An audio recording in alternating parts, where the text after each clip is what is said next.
Fake experience घ्यायचा आहे किंवा फेक एज्युकेशन सर्टिफिकेशन घ्यायचे आहे, कारण मला जॉब करायचा आहे आय टीमध्ये. आय टीमध्ये असे खूप आपण बघितले असतील आपल्या फ्रेंड्समध्ये किंवा आपण ऐकलं असेल की फेक एक्सपिरियन्स घेऊन काही लोक लागले आहेत आणि ते चांगल्या पोझिशनला आहेत, काही सक्सेसफुल पण झालेले आहेत आणि वरची वर त्यांची ग्रोथ वाढतीये.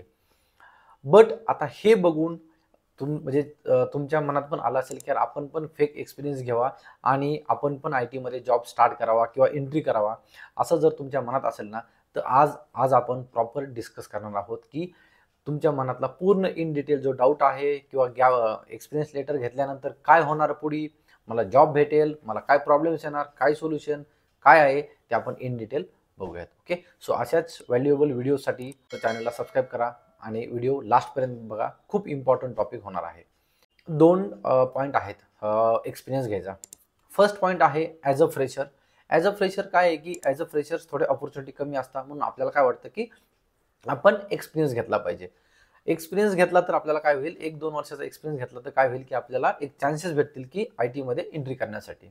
आणि दुसरं आहे की आपला गॅप, आणि आपला जो गॅप आहे तो आपल्याला फिल करण्यासाठी आपण काय करतो, एक्सपिरियन्स लेटरच्या मागे जातो. एक त्यावरती आपण इन डिटेल बघूयात.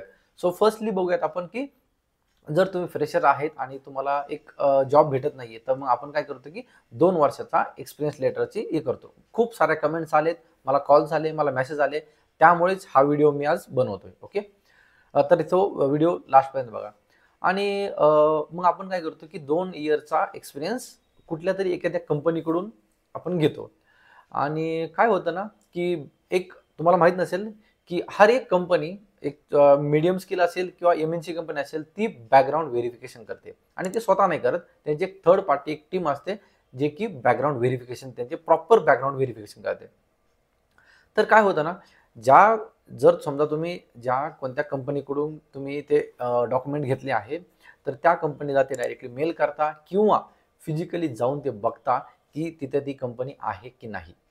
आणि ते झाल्यानंतर ते काय करता की प्रॉपर तुमचं जे काही तुम्ही जे काही डॉक्युमेंट दिलेत ते क्रॉस व्हेरिफिकेशन करता आणि जर त्यांच्याकडून जर येस आलं तर तुम्ही अप्रूव्ह आहेत, म्हणजे तुम्ही जे काही फेक एक्सपिरियन्स काढलाय किंवा काय काढलंय तर ते चालून जाईल. त्यामध्ये सॅलरी स्लिप किंवा तुमचे जे काही डॉक्युमेंट्स आहेत, जे कंपनी डॉक्युमेंट ते चालतात. त्यानंतर तुमची बँक स्टेटमेंट किंवा फॉर्म 16 मागितलं जातं किंवा पीएफचं अकाउंट. मग तिथे काय होतं, तिथे पकडलं जातं आणि हे तुम्हाला थोडंसं प्रोव्हाइड करायला नाही बोलतात, कोणत्याच कंपनी तुम्हाला प्रोव्हाइड करत नाही. ओके, तर तिथं पण एक पकडायची चान्सेस आहे. आणि दुसरा पॉईंट आहे ट्रेनिंग सेंटर्स. आजकाल काय झालंय ना, तर ट्रेनिंग सेंटर्स पुण्यामध्ये पण एक मोठं ट्रेनिंग सेंटर्स आहे, मी त्याचं नाव नाही घेऊ शकत व्हिडिओमध्ये. तुम्हाला माहीत असेल तर तुम्ही मला कमेंट करू शकता. पुण्यामध्ये काय झालं ना, ट्रेनिंग सेंटर्समध्ये असे एक्सपिरियन्स लेटर्स देता. तुम्ही जर एक 6 महिन्याचा 1 वर्षाचा जर तुम्ही कोर्स केला आय टीच्या रिलेटेड कुठल्याही प्रोफाईलसाठी तुम्ही जर कोर्स केला, तर तुम्हाला ॲज अ 2 इयर्सचा एक एक्सपिरियन्स देतात. ते प्रोजेक्ट एक्सपिरियन्स वगैरे प्रॉपर सगळं देतं. आणि त्या केसमध्ये काय होतं ना, एक कंपनी आहे, एबीसी कंपनी आहे आणि एक कॅन्डिडेट घेतला तिथून आणि त्याला चांगलं नॉलेज आहे, कारण त्यांनी ट्रेनिंग वगैरे दिलेलं आहे आणि सर्टिफिकेशन त्यांनी तो प्रूव्ह केलं. बट त्याच कंपनीसाठी त्याच ट्रेनिंग सेंटरचे खूप सारे कॅन्डिडेट काय काय करताय, अप्लाय करतायत, तेच सगळे येत आहे.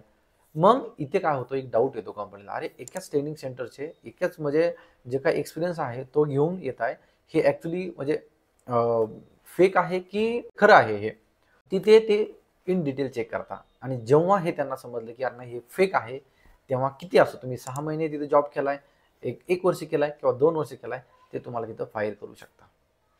जेव्हा जेव्हा त्यांना ते भेटेल की यार तुम्ही फेक एक्सपिरियन्स घेऊन आले, तेव्हा ते तुम्हाला फायर करणार. आता त्याच्यामध्ये एक कंडिशन आहे, 2 इयर्स जॉब केला समजा आणि 2 इयर्स नंतर समजा आपण प्रूव्ह झालो किंवा मी फेक एक्सपिरियन्स घेऊन आलो होतो आणि मला आता 2 इयर्स झाले आणि एखाद्या कंपनीने तुम्हाला 2 इयर्स नंतर तुम्हाला फाईन केले की यार नाही हा फेक एक्सपिरियन्स घेऊन आला होता, तर ती कंपनी तुम्हाला एक्सपिरियन्स लेटर देईल का? नाही, तुम्हाला ते टर्मिनेट करेल. विदाऊट एनी डॉक्युमेंट प्रोव्हाइड, तुम्हाला कोणताच डॉक्युमेंट प्रोव्हाइड करणार नाही आणि तुम्हाला ते टर्मिनेट करेल. म्हणजे तुम्ही जे 2 वर्ष तुम्ही जॉब केलाय तो पण तुमचा असाच गेला. सो काही जण त्याच्यामध्ये सक्सेस झाले आहेत. आपण आपल्या फ्रेंड सर्कलला पण म्हणजे विचारतो आणि 8 किंवा 10 पैकी 9 जण सक्सेस होता, 1 जण पण एक जणाची लाईफ मग पुन्हा डायरेक्टली ब्लॅकलिस्टमध्ये जातात. MNC कंपनीचं पूर्ण सर्कल असतं, ते डायरेक्टली मेल करतात आणि ते जे मेल करण्यापेक्षा जे बॅकग्राऊंड व्हेरिफिकेशन आहेत ते काही काही कॉमन असतात आणि ते काय करतात, ते तुम्हाला 101% तुम्हाला ते पकडता आणि ब्लॅकलिस्टमध्ये टाकता. तिथे आपल्यासाठी जर आपण IT मध्ये आपल्याला पूर्ण लाईफ जर करायची असेल, तिथे आपल्याला प्रॉब्लेम होऊ शकतो. ओके, सो हे झाला फर्स्ट पॉईंट. सेकंड पॉईंट आहे गॅप. गॅप आता खूप जणांचे काय झाले ना, की पासआउट 2020चे आहे, 2022चे आहेत आणि त्यांना असं वाटतं की यार माझा 1, 2, 3, 4 वर्षाचा गॅप आहे, किंवा काही जणांचं असं आहे की 2 वर्ष त्यांनी जॉब केला, त्यानंतर 3 वर्ष त्यांचा गॅप पडला आणि त्यांना आता रिस्टार्ट करायचं त्यांच्या करिअरमध्ये IT मध्ये. त्या केसमध्ये पण असे मॅक्झिमम कॅन्डिडेट असे आहेत की फेक एक्सपिरियन्स काढायचा बघता. तर त्या केसमध्ये काय होतं ना, की हे मी ऑलरेडी सांगितलं की form 16, bank statement, PF account हे क्रॉस व्हेरीफाय करताय आता.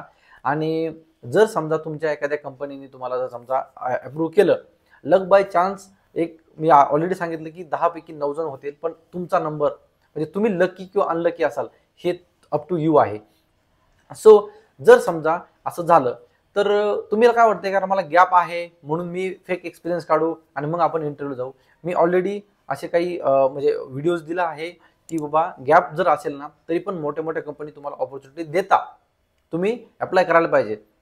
बट गॅप इंटरव्ह्यूमध्ये न क्रॅक होणं किंवा तुम्हाला जॉब न भेटणं त्याचं एक कारण आहे, त्याचं एक रिझन आहे. रिझन हे आहे की तुम्ही ज्या पोझिशनला तुम्ही तुमचा जॉब सोडलाय तेव्हा जे तुमचे स्किल सेट होते आणि ज्यानंतर तुम्ही आता जॉब बघताय तेच स्किल सेट तुमचे मॅच होत आहे का, तुम्ही त्याच स्किल सेटला आहेत का.